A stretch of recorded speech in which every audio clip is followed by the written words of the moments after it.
Morning guys, it's Annie and I'm coming on today to do a little video of rooting video. Hopefully I'm just checking I'm recording. Yeah, I am. I've had to set the camera up really awkwardly so I can't actually see what it's recording, so maybe I'm going to get this. A couple of people have asked me to show them how I do the start of the crown in a baby's when I start rooting. So I thought I'd come on today and do a video. My head is heating up really nicely, so that's good. I'm using Susan the Girl mohair, and it's baby light brown.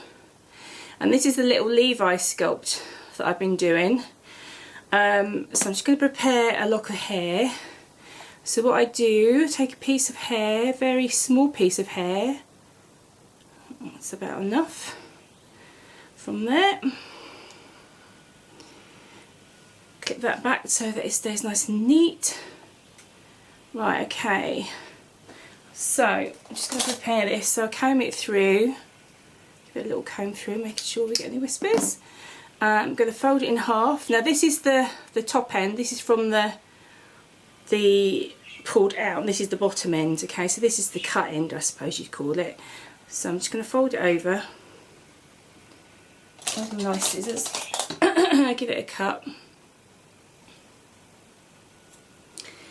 And then half of that will go on the little clip. You can see that. That will go on a clip to use. And we'll turn it back over so we're using obviously the right end. Give it a comb through.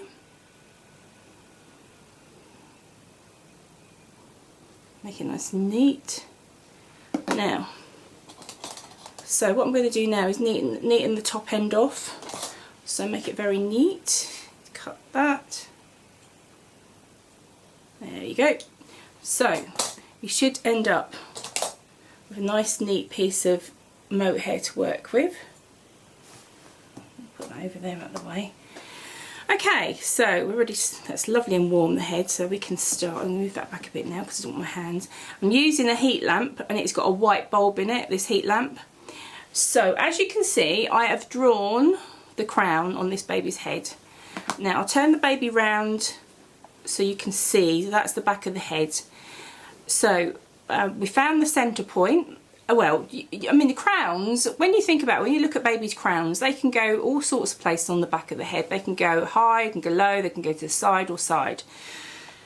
But this baby, I've decided to do the crown virtually in the middle. So I don't know if you can see the baby's side of the head, so you'll see roughly where it is. So with a piece of chalk, I've sharpened the chalk to make it easier to draw with. I've drawn a set like a half backward C there, and then I've done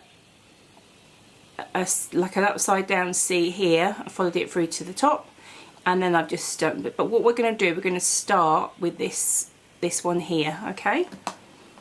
So we want to do it. Follow that line, that circle round. Okay. Now I root from the end. Other people root differently, but I root from an end of a lock because I find that easier just to get one hair at a time. And that's what you want to do. You want to try and get one hair at a time. And the needles that I'm using are the, what are they? They're the Heavenly Illusions no not, sorry. They're, what are they called? They're the Ultimate Rooting Needles, but you buy them at Heavenly Illusions. But I got these from McPherson's, that's it, in the USA. Right, so they look like this, okay? So they're pink. And they've got a little nodule at the end. So I know where that should be on my hand. So it should be like that, horizontal, well, sort of like that, if you can see that. The nodule picks up here. And I know that because I can see the little tiny nodules. Put my glasses on, might help. Right, okay, so we're going to go for it. Now this baby's going to be rooted quite sparsely, so that's quite hot now. So let me just move that back a bit, burn my hands. I find that's one hair gone in. Okay, so what I'm doing, I'm following this line round, trying to pick up one hair at a time. And it's very important when you first start your root, when you first start a new baby, is to get this bit right. Because I feel that everything, so you can see I slightly turn the head there, because I'm following that circle, or that half C, should I say, backward C. And my angle of my needle follows that circle round.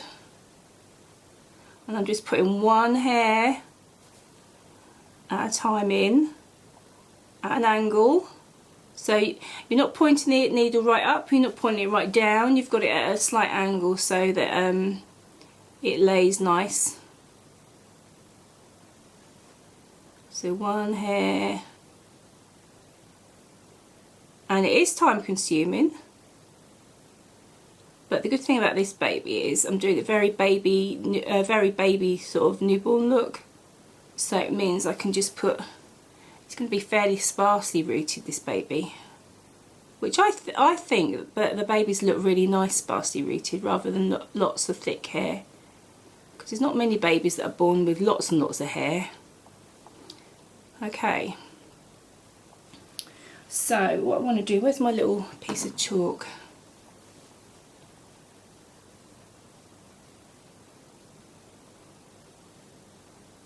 That's one of my lines there, so I'm just going to I want to go to a fairly tight circle here, so I'm just going to go back to that point there. I hope you can see what I'm doing, and this is rooting really lovely actually. Just following the baby's head, or the line of my needle should I say. I'll get my needle. Now if for some reason the hair's not picking up, you've either got your needle at the wrong angle,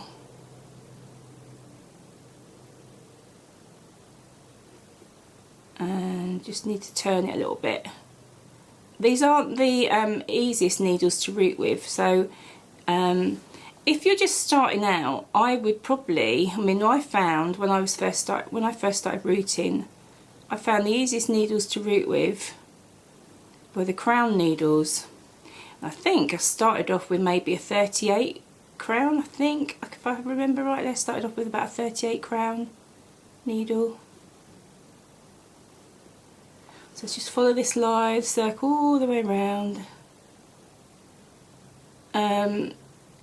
Because it tends to guarantee to pick up a hair every single time, where as you get more experience when you're rooting, you'll tend to want to use or experiment with different types of needle. Before I found these needles, before I discovered these ones, I was using a 1 barb needle, which they are quite difficult to use, but the results, as I said, when you're micro rooting, are really good. With the more difficult the needle usually is, usually find that sorry, I'm finding it hard to talk and concentrate at the same time.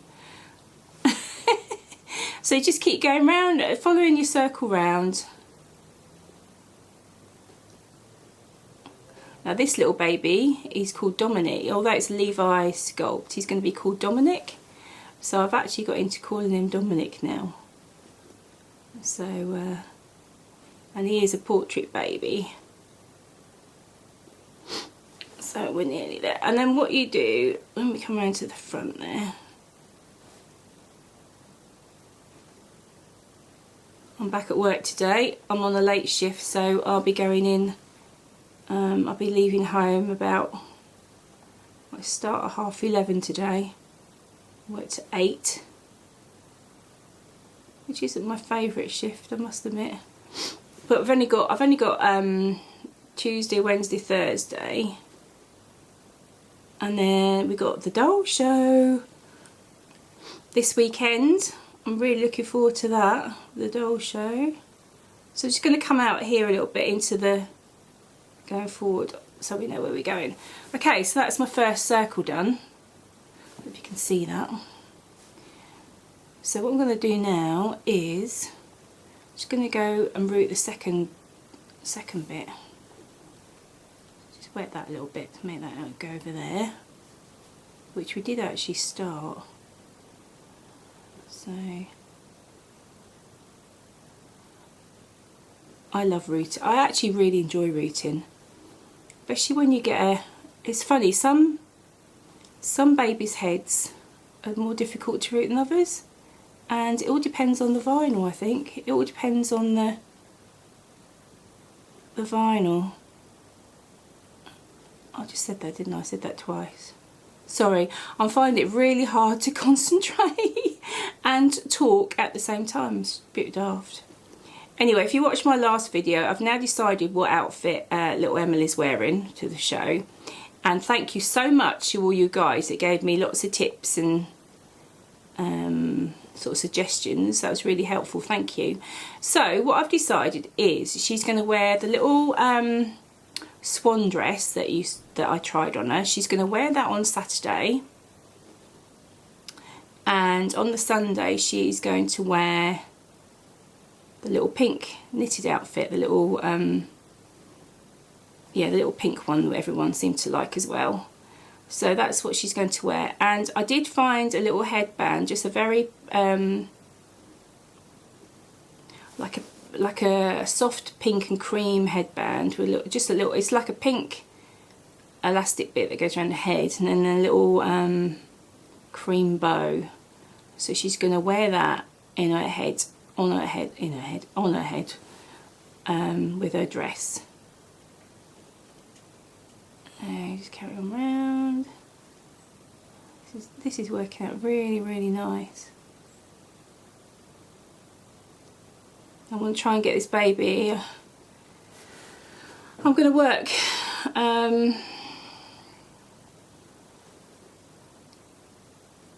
get this baby done for his new mummy. And his mummy, she's lovely, the lady, his new mummy, this baby's new mummy. And she's going to come and collect this baby personally, which would be really lovely, which would be really, really nice. I've never had anyone come to collect a baby before at the house, so that'd be good. She's getting very excited, I think.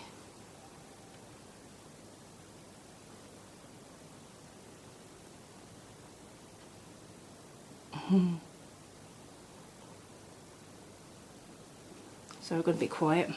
I want to be able to show you in a minute just how lovely this is looking. What I'll do, I'll wet the hair in a minute. Because it's like baby brown, it's a bit hard to see, I suppose. So it's just turning tiny little turns as you go.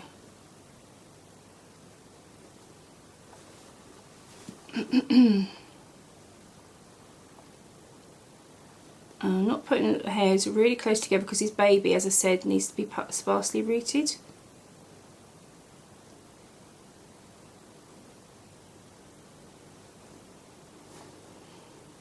Looking good, looking good. Ken, my husband's just taken Harry up the woods for a walk.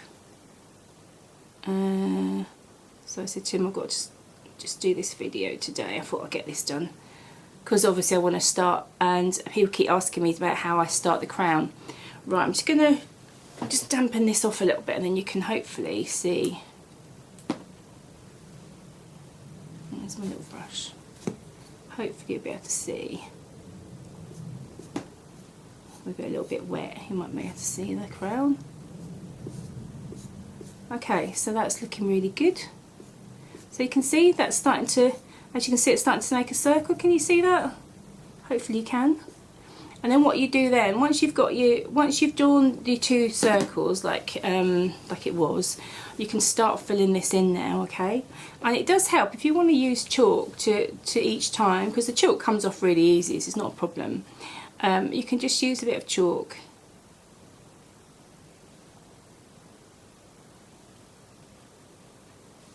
Okay, just to help you, just to guide you round. Now what I tend to do now, because obviously you don't want these between the two, you don't want the big gap following the line, so what I tend to do now is I'll just trim the end very slightly again. And just what's the time, don't want to be too long. Is I'll just tend, as I go around this time, I'm going to start filling in, obviously, so that I haven't got a gap.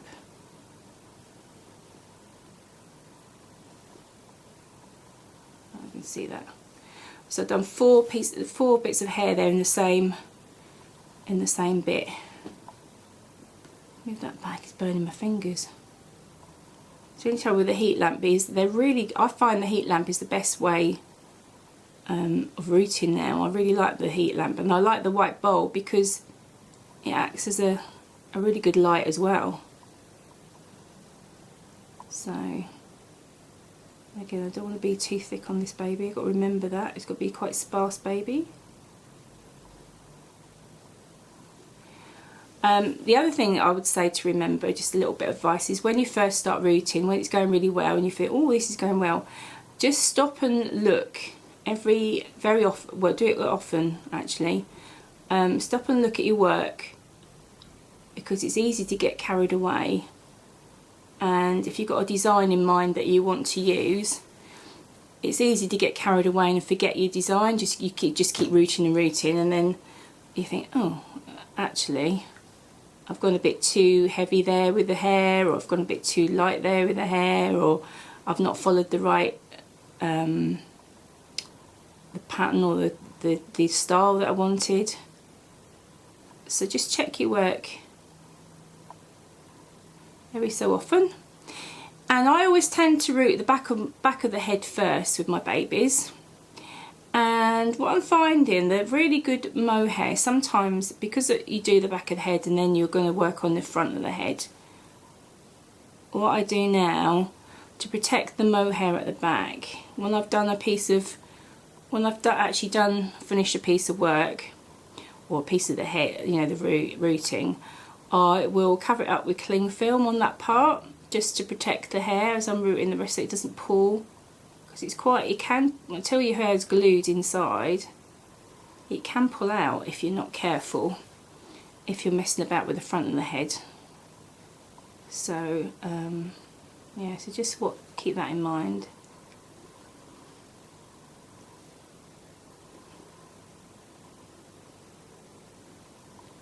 Now,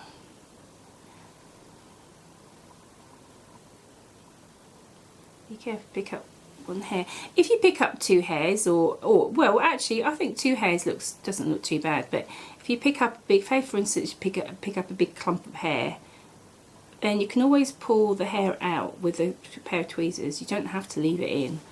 You don't have to leave it there. I always use my needle to pull back the hair to see where I'm going. Is it easier? It's looking lovely. I actually really like working with Susan Nagel. Susan Nagel mohair is beautiful. Absolutely beautiful. And also, another little tip is sometimes you'll get a little, if you pull a hair too far up the hair rather than the end of it, sometimes you'll get a little what do you call it? A little tail sticking up through the head. So you get the hair in, but it's folded over, and you'll get the tail end sticking out through the vinyl. Now just be careful of that. You can either push it in with a needle again, like go back over it with a needle, push it back in. If you don't, then the hair's not in properly, and it's likely to come back out when the hair's brushed or combed. It's not going to be in properly. So either push it back in properly, or what I do is usually push it back in with a needle, and I pull the little tail off with a pair of tweezers.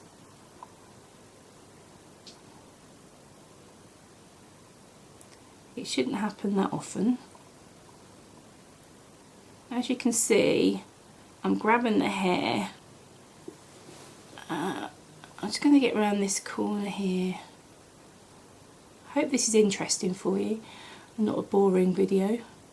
Well, it will be interesting if you're rooting, if you're a rooter, because when I first started watching, I couldn't get enough of watching rooting videos. It just really helped me.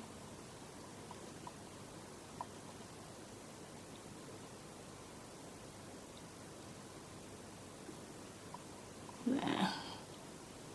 Now there's a little hair there. I can see it's pulled about 3 hairs through. So I'm just going to get my tweezers. Just take one of those out. That's it. Just pulled one of those out so that we're not... Oh. I thought it was a short hair then. It's not. It's just my imagination.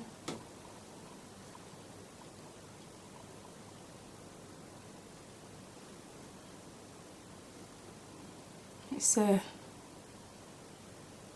always work in my conservatory when I'm rooting as well. Now that is a funny little hair there. What is that? Take that out. I don't like that hair.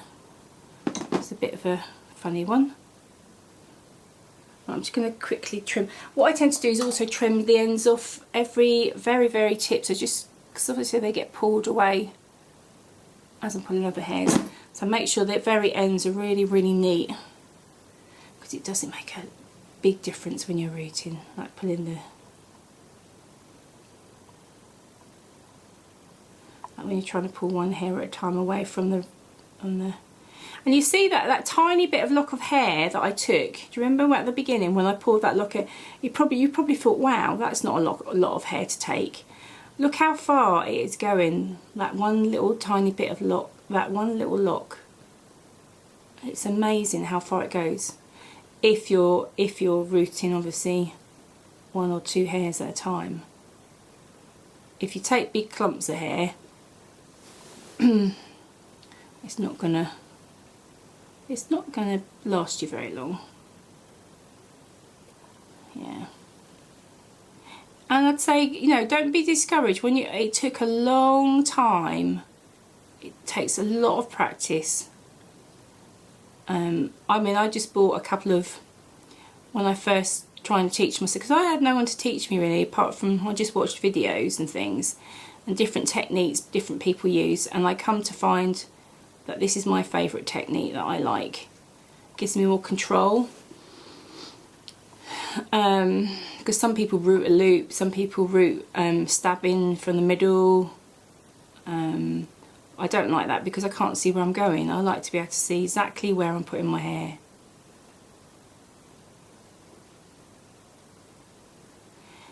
So what I was saying was, don't get discouraged when you start rooting.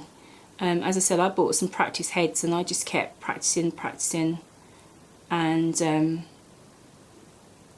mean, the first baby I rooted was so thickly rooted I had to take it all out and start again. I couldn't make out for the life of me what was going wrong. It was just horrible. But it would have taken me years, I think, if I carried on. So try not to... And I think it can be quite hard to root sparsely. You tend to want to put more hair in than is actually needed when you're rooting sparsely.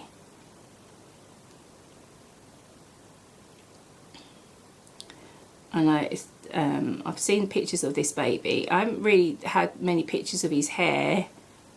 It's a bit difficult to see his hair in the photographs, but from what I can gather, he is quite sparsely rooted. He had quite sparse baby hair. So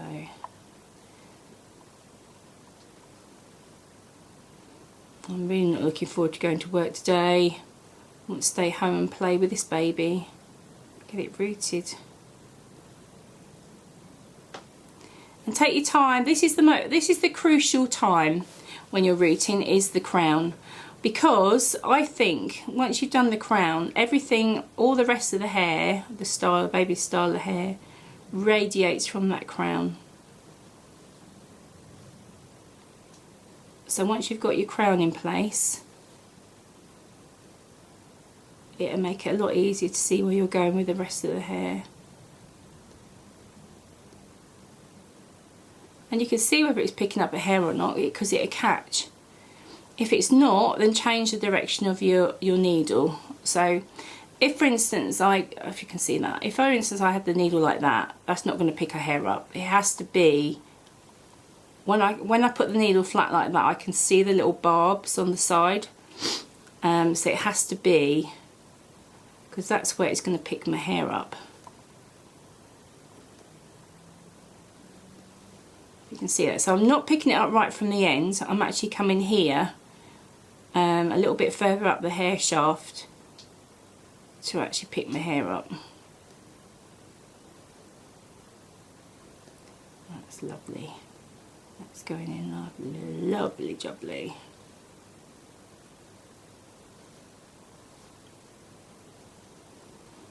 There you go. So just come around here. What's the time? I've got to watch the time. Alright, I think what I'll do, let's do a couple more, let's do a bit more around here, and I'll show you how we're doing.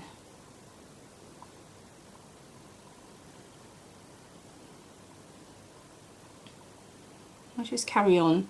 I won't talk too much, but I'm going to carry on round, because I want to get round so you can see that's not picking up now, so I need to change my direction of my needle. That's it. That's it. Baby Levi, you're going to look lovely. I always talk to my babies as I'm doing them, start to give them characters.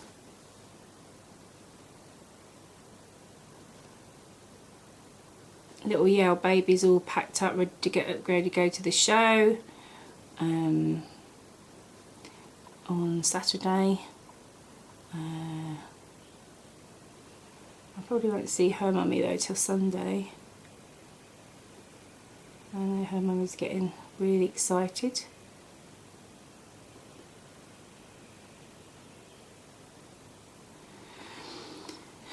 I know I was telling you the story about their because in my Etsy shop, although I've taken my custom orders down at the moment because I've just got inundated with orders, so I've taken the advert down from my custom orders on my Etsy shop. But I was telling you the story that someone paid, because what it is in my shop, I asked for a deposit to secure the order, and obviously I asked people to contact me before they pay a deposit to discuss what doll they want, how long it's going to take, the final, what the total cost will be, etc. Anyway, it's I've done it in capitals, I've underlined it, that's what you should do. It says very clearly, please contact me before purchasing to discuss, what kit you want, etc. Anyway, I had someone pay the deposit and the postage and made no contact whatsoever. So I didn't know what doll they wanted. I didn't know, so I didn't know what sculpt they want, anything like that at all. So I made several attempts to contact this person back by email and through Etsy, and I just had no response whatsoever. So I was getting a bit, I've refunded them back in full, because I thought, well, I can't just hold on to their money, I'm going to just have to refund it back, because I don't know what baby they want, or when they want it, or whatever. So I refunded it all back anyway the other day, and then I got to thinking, I thought, well, I hope it's either some, I hope they're okay, because you don't know, do you? I mean, they might have bought the baby and then something happened. They might have had an accident, or I was thinking all sorts of horrible things going through my head. I thought, oh, I hope they're okay, whoever it is anyway. And I thought, well, perhaps it's a child in the house who got hold of their account or something made. But I thought, well, why would they ignore my emails? Because you get an email address for your customer. And I thought, why would they ignore my emails that I've sent? So I don't know at all what's going on there. So